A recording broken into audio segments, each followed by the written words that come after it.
Bonjour à tous. Dans cette nouvelle vidéo, j'aborde une thématique très plébiscitée, les émotions. La médecine chinoise, par son approche holistique, considère que le corps et l'esprit, dont les émotions, sont interconnectés et s'influencent mutuellement. Les émotions jouent donc un rôle important sur la physiologie du corps, ce qui sous-entend que les émotions peuvent être source de déséquilibre et une grande cause de maladie. Les émotions étant un sujet très vaste avec tellement de choses à dire, que j'ai décidé d'en faire 2 vidéos. Dans cette première vidéo, je traite de la physiologie des émotions et vous parle de chaque émotion en détail. Et dans la deuxième vidéo, j'aborde les émotions comme grande cause interne de maladie et les effets pathologiques sur notre corps quand les émotions se dérèglent.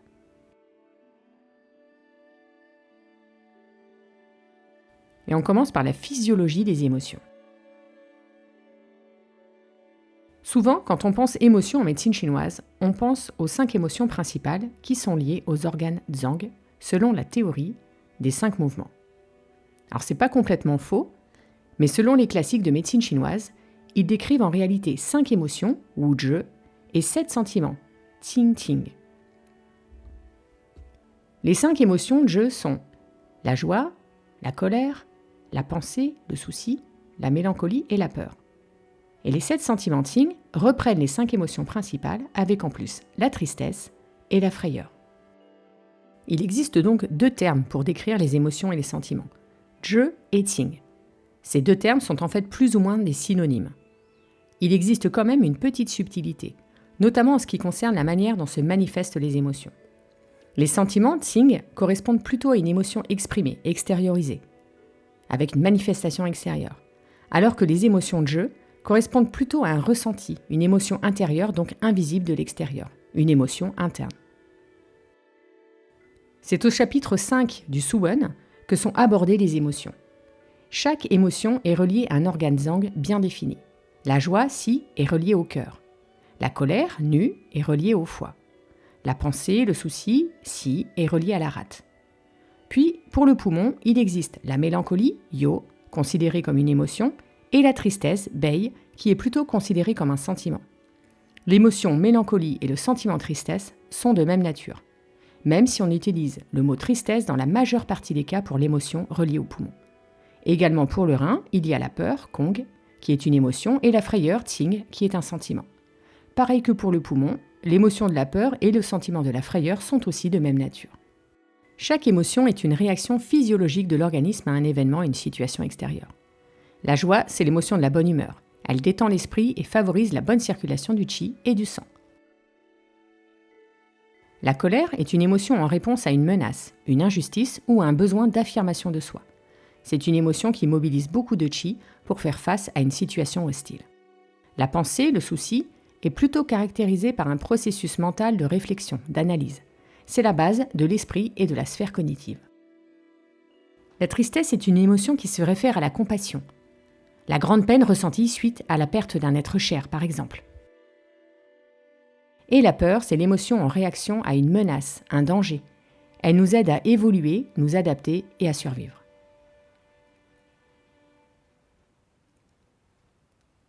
Le cœur joue un rôle central au niveau des émotions, car il gouverne la vie affective de chacun.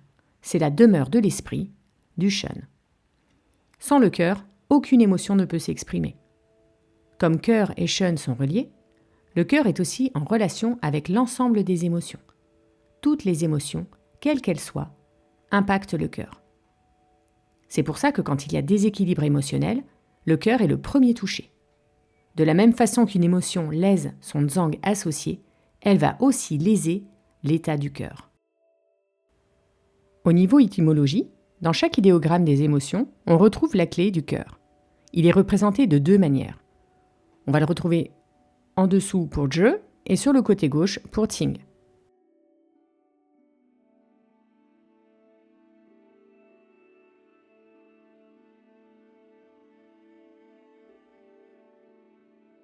De manière générale, chaque émotion a 2 facettes. Une facette physiologique et une facette pathologique.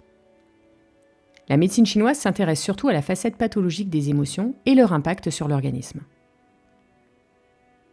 On va commencer avec l'émotion de la colère. Au niveau physiologique, La colère est une émotion exprimée en réponse à une menace, à une injustice. Elle permet de nous placer dans une position d'attaque-défense. La colère permet de préparer le corps à l'action. Le rythme cardiaque et la tension artérielle augmentent. De l'adrénaline est libérée, fournissant aussi l'énergie nécessaire pour faire face à une situation stressante. Et enfin, la colère peut aussi être utile pour s'affirmer, affirmer ses besoins, se protéger, établir des limites personnelles pour signaler au monde extérieur les limites à ne pas franchir. En revanche, la colère peut également être destructrice si elle est mal gérée et entraîner des conséquences négatives. C'est une émotion de perte de contrôle, de rage, de haine, qui peut entraîner des déséquilibres psychiques importants. Quand on parle de colère en médecine chinoise, on regroupe aussi les notions d'impatience, de frustration, de colère rentrée, d'humiliation, de ressentiment, d'amertume. Au niveau corporel, la colère est l'émotion reliée au foie. Quand elle est pathologique, elle bloque la fonction libre circulation du qi du foie. Qi, sang et émotion ne circulent plus de manière fluide et harmonieuse. Elle entrave le cœur et déstabilise le shen.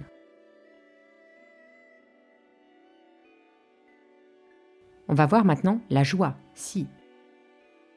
La joie est l'émotion de l'harmonie, du bien-être, du bonheur. Elle est nécessaire à l'équilibre de chacun. La joie apaise le cœur, calme le shen, régularise et fait circuler harmonieusement le qi et le sang. Alors que la colère est le mouvement ascendant du bois, la joie, elle, est le mouvement expansif du cœur, le mouvement du feu. Au niveau pathologique, si la joie est excessive, cela se traduit par de l'agitation, une excitation exagérée, des rires incontrôlés, de l'anxiété et un besoin irrépressible de bouger. L'excès de joie peut entraîner un excès de yang qui agite le cœur, déséquilibre le shen et disperse le qi dans tous les sens.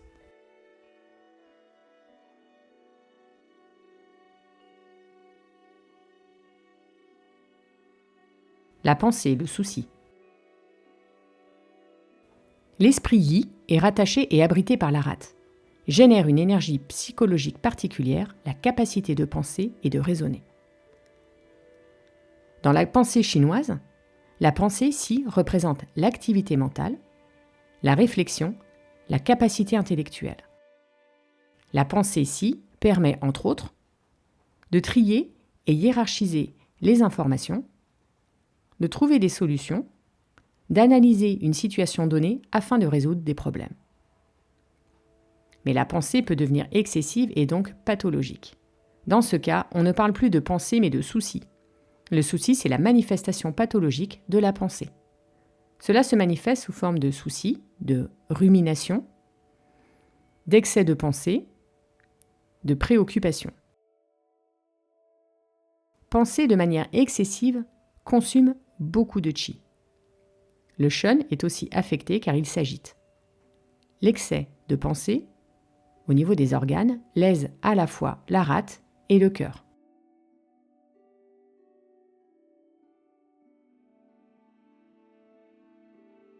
On va voir maintenant la tristesse, bei. L'émotion tristesse est rattachée aux poumons. Elle concerne aussi l'accablement, le chagrin, le sentiment de deuil, mais aussi la compassion. C'est un phénomène psychique normal. Il est tout à fait légitime et même souhaitable d'éprouver de la tristesse lors de la perte de quelqu'un, par exemple. C'est un mécanisme psychique qui nous permet d'intégrer le fait que nous ne sommes que de passage et pas immortels. La tristesse, c'est aussi notre capacité à nous émouvoir, notre faculté de compassion et bienveillance envers les autres. En revanche, la tristesse excessive, qui se prolonge dans le temps, est une cause de maladie. Elle s'oppose à la joie de vivre du cœur, à son mouvement d'expansion et peut entraîner une lassitude profonde, un certain dégoût de la vie, un refus de la réalité. Comme on l'a vu tout à l'heure, le poumon a deux émotions, sentiments. La tristesse, bei, que l'on vient de voir, et la mélancolie, yo. Mais quelle différence entre les deux ? La tristesse, bei, évoque plutôt une tristesse aiguë, à la suite d'un événement précis et récent. La mélancolie, yo, est un état plus permanent, une émotion plus intériorisée, plus yin, par rapport à la tristesse, bei, qui est plus yang et extériorisée. La mélancolie se traduit par de la nervosité, un mal-être permanent, des soupirs incessants. La mélancolie lèse le qi du poumon et entrave ses capacités de diffusion descente. En lésant le qi du poumon, celui-ci ne circule plus et stagne au niveau de la poitrine, ce qui crée une sensation d'oppression. Tout comme le poumon, le rein a deux émotions et sentiments, la peur, kong, et la frayeur, tsing. La peur Kong, c'est l'appréhension, la crainte, le trac, l'anxiété, plus ou moins permanente et qui ne se gère pas facilement, comme les phobies par exemple. La frayeur Tsing est plus puissante et brutale. C'est l'équivalent d'une peur panique, déclenchée par un événement extérieur soudain et brutal. La peur Kong est une réaction émotionnelle telle un signal d'alarme face à un danger. C'est un mécanisme d'adaptation nécessaire à notre survie qui permet d'éviter les menaces et dangers potentiels. La frayeur Tsing est également nécessaire puisqu'elle permet de réagir et se protéger rapidement face à un événement soudain. Mais peur et frayeur peuvent aussi avoir un pendant pathologique, surtout lorsqu'elles ne répondent plus à un stimulus extérieur, mais proviennent d'un sentiment intérieur avec une certaine confusion, une déformation, une amplification de la réalité. La personne n'est plus tranquille, le shun n'est plus ancré. Cela se traduit souvent par des phobies, des peurs incontrôlées et des angoisses. Au niveau des organes, cœur et reins sont alors impactés. La médecine chinoise considère depuis des millénaires que les émotions jouent un rôle crucial dans le maintien de la santé globale. Selon son approche et sa vision, elle offre une perspective riche sur la manière dont les émotions influencent le fonctionnement du corps, les différents organes ou substances vitales et bien sûr le shun, l'esprit. Les déséquilibres émotionnels peuvent ainsi influencer et impacter la circulation du sang, du qi et des fluides corporels, perturbant ainsi la fonction des organes zang. Et voilà pour la première partie sur le vaste sujet des émotions. J'espère sincèrement que cette vidéo vous a plu et je vous donne rendez-vous dans la prochaine vidéo où je développe le côté pathologique des dérèglements émotionnels selon la médecine traditionnelle chinoise.